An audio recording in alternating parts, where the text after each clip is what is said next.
Fala, jovens! Aqui é o professor Cleito, mais uma vez com vocês.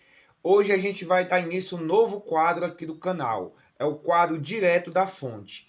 Como é que é esse quadro novo, Cleito, que você está trazendo? A partir de hoje, nesse quadro, a gente vai analisar uma fonte histórica e a partir desta fonte a gente vai começar a entender vários pontos, vários aspectos da história que circunda ela. Ou seja, vamos dar o devido lugar às fontes históricas, ou seja, a história direto da fonte. Gostou? Então vem comigo!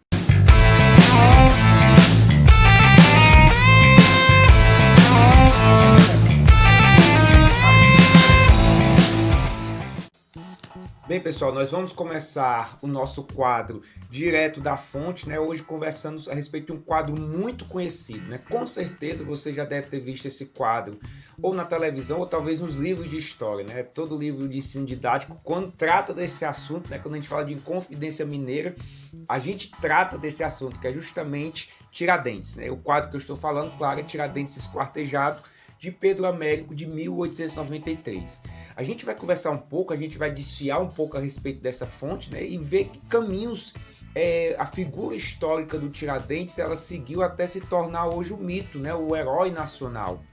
Né, vamos conversar um pouco como Tiradentes, se teve concorrência, se não teve, quem foi, ou como foi realmente esse caminho percorrido pelo Tiradentes. Uma coisa importante a gente perceber é que o Tiradentes ele não se tornou o herói nacional do dia para a noite, muito pelo contrário. Ele é um herói específico do período republicano. Né? Então, quando a gente está falando de Tiradentes, apesar dele ter sido um mártir da Inconfidência Mineira, né, que foi no período colonial, ele vai ser reconhecido como herói nacional na República. Vai ser sua apoteose quanto herói nacional. Então você vai percebendo aí que existe uma trajetória. Né? Período colonial esse, que era governado por Dona Maria I, né, que foi reprimido. Né? Tiradentes, junto com os inconfidentes ou os conjuradores, eles desejavam, no caso, a independência de Minas Gerais, Rio de Janeiro e São Paulo, né? Aquela parte central de 3 províncias que eles consideravam o Brasil, né? E vai ser um dos primeiros levantes influenciado pelas ideias liberais, ou seja, as ideias da Revolução Francesa. Né? Então, como é que essa figura colonial ela vai chegar a República, né? Para a gente entender isso, a gente tem que entender um pouco mais a respeito da fase final da monarquia, ou seja, do segundo reinado, né? O período de Dom Pedro II. É importante que a gente lembre a respeito desse período de Dom Pedro II, a decadência dele, ou seja, a partir de 1850, 1870 especificamente em diante, o movimento republicano ele vai começar a ganhar força. E quando o movimento republicano ele chega, ele não era tão popular entre as pessoas mais comuns. Você vai ter pessoas que eram mais jacobinas, ou seja, pessoas que eram mais radicais, vai ter republicanos de última hora, mas entre as pessoas comuns elas naturalizavam a monarquia como sendo um sistema natural. Ou seja, um rei escolhido por Deus. Então, um sistema que fosse uma república, um sistema que não tivesse uma cara, era uma coisa que as pessoas talvez não aceitassem. Então, era necessário construir uma imagem na mente das pessoas do que era a república. Quando você quer fazer esse tipo de construção, é importante que você tenha em mente o quê? Você tem em mente que precisa ter um mito criador, você precisa ter um herói. Então houveram vários candidatos a heróis da República que estavam nascendo ali, especificamente a partir de 1889. Né? Até os próprios heróis do 15 de novembro são cogitados para serem esses heróis nacionais, mas também são descartados, né? Principalmente a figura de Deodoro da Fonseca, né, que é o grande proclamador da República, ele é descartado por 2 motivos. Primeiro, com a identificação dele militar, né, muito mais voltado à monarquia, né, ele era reconhecido como monarquista, né, ele é um dos republicanos de última hora, mas também pela própria aparência dele, né, a aparência deste velhinho com certeza remetia à aparência de outro velhinho, né, ou seja, o próprio imperador Dom Pedro II. Então a figura de Deodoro da Fonseca, ela meio que fica no segundo plano. Né? Mas, professor, então, como é que teve então essa questão do herói Tiradentes? Para você entender o mito que o herói se torna, você tem que entender que o mito, ele, muitas vezes, ele transcende e condiciona o debate historiográfico. O que é que eu quero dizer com isso? Que o mito, ele transcende, afeta e condiciona o debate historiográfico. Eu quero dizer que, muitas vezes, o mito ele está além disso. Ou seja, ele não precisa que a historiografia confirme aqueles feitos que são atribuídos a ele. Ou seja, muitas vezes ou ele não precisa dessa comprovação, ou muitas vezes ele simplesmente nega. O caso de Tiradentes é um caso muito específico disso, né? Essa evolução da figura de Tiradentes. Ainda no segundo reinado e no período do primeiro reinado era conhecida a história da Inconfidência Mineira, né? Porque Tiradentes, como muitos sabem, ele foi condenado em Minas Gerais, mas ele foi executado no Rio de Janeiro. Foi levado junto com vários conspiradores, né? Vários inconfidentes. Só que Tiradentes passou algum tempo preso e coincidentemente, né, no período da sua execução, todos os outros foram perdoados, receberam perdão da coroa portuguesa, com exceção de Tiradentes, ou seja, daquela romaria, né, daquela dezena de pessoas que seria executada, acabou somente Tiradentes sobrando para a execução.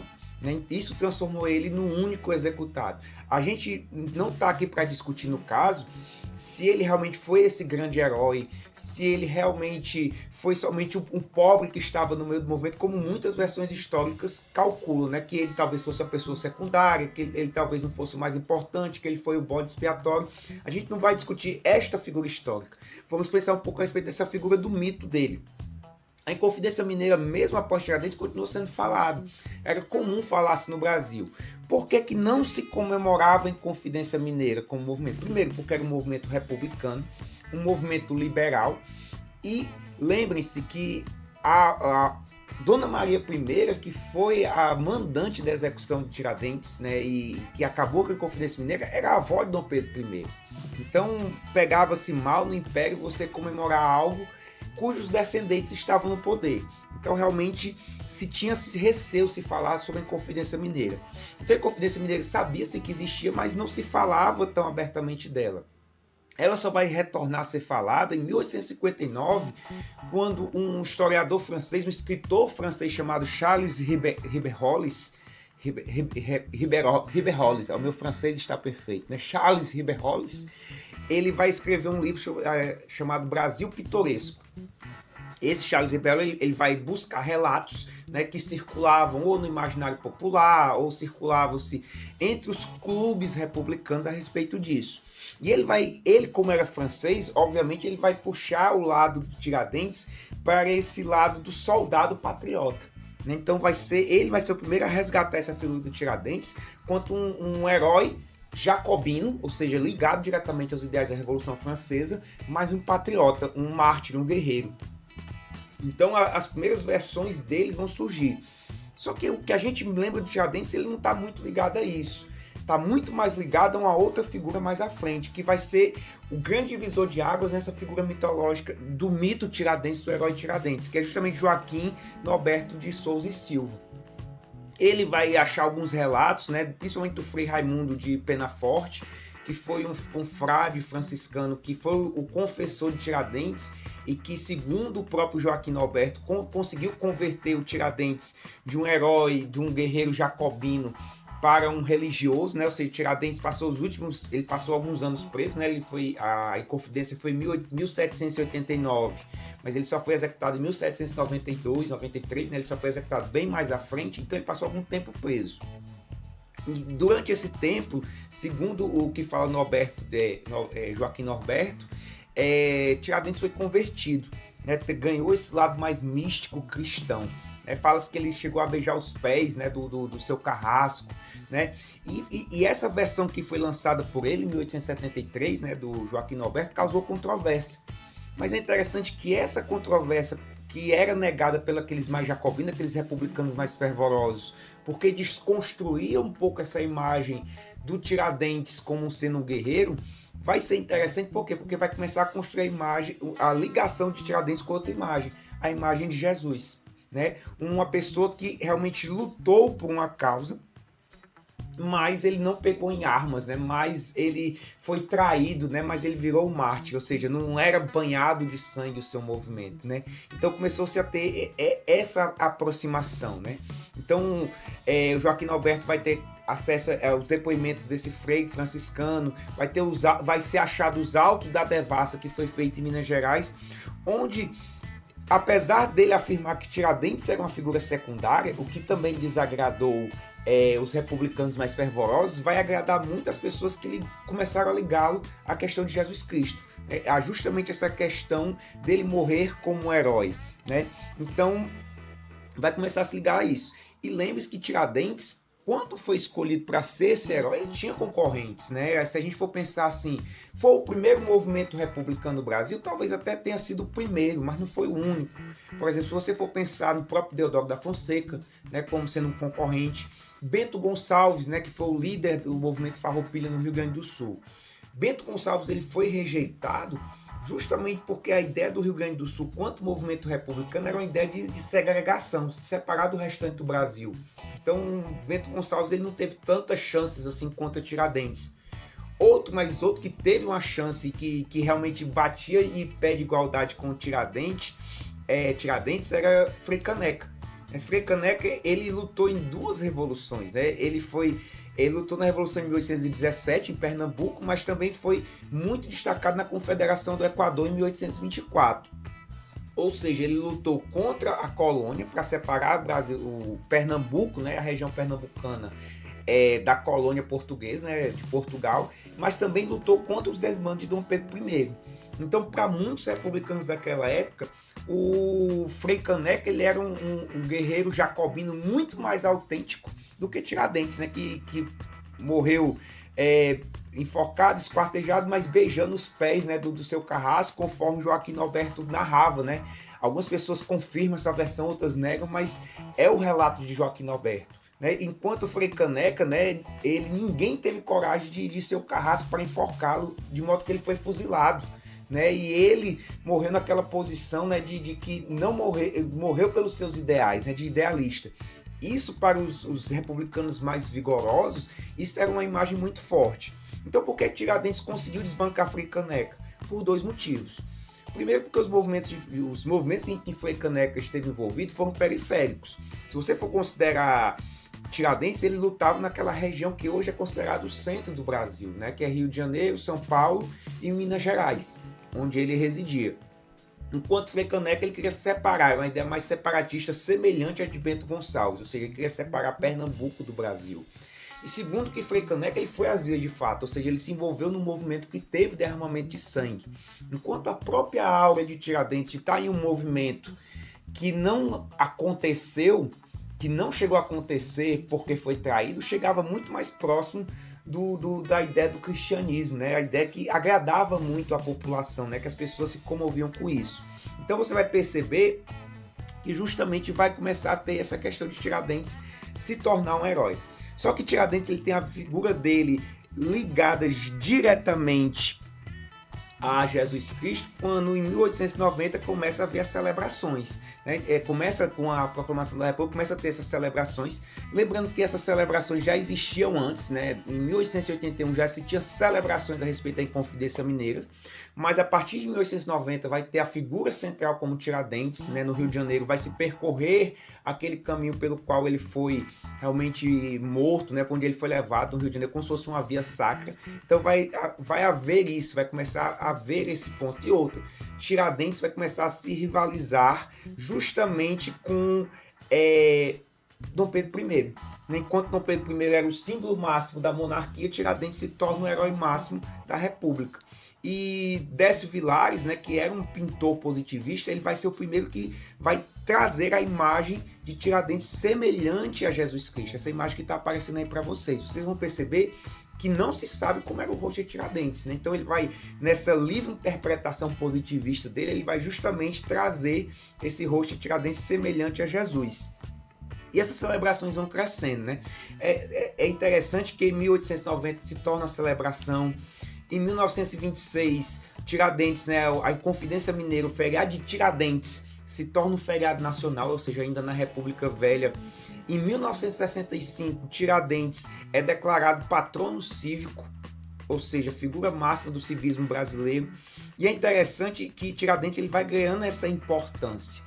Mas especificamente esse quadro, né? Vamos falar um pouco sobre esse quadro, o esquartejamento dele, né? Esse esquartejamento foi pintado por Pedro Américo, né? Uma coisa que eu quero chamar a atenção para vocês desse quadro é a questão do rosto, né? Como eu falei, a gente não sabe como era o rosto de Tiradentes, né? Então Pedro Américo ele teve esse cuidado de transformar o rosto de Tiradentes num rosto muito semelhante ao de Jesus. Por exemplo, o próprio quadro de Pedro Américo, Cristo Morto, que está aparecendo aqui para vocês, mostra justamente isso, essa semelhança. Ó. Vejam como é semelhante o rosto de Tiradentes com o rosto desse quadro de Cristo Morto do próprio pintor. Então você percebe que existe uma semelhança, né? Os dois guardam uma certa semelhança. Um outro ponto importante e que faz essa brincadeira, esse jogo entre o cristão e o movimento jacobino é o braço caído, né? Esse braço estendido de Tiradentes esquartejado, né? Preso ao dorso dele, né? Esse braço é muito semelhante ao braço de Jesus morto na obra Pietà, né? De Leonardo da Vinci. Percebam a semelhança, né, que existe entre os dois. Mas não é só com esse. Se você for perceber, também parece muito com o quadro A Morte de Marat. Mas quem foi Marat? Foi um líder jacobino, né, que foi morto como traidor porque estava lutando pelos interesses do povo.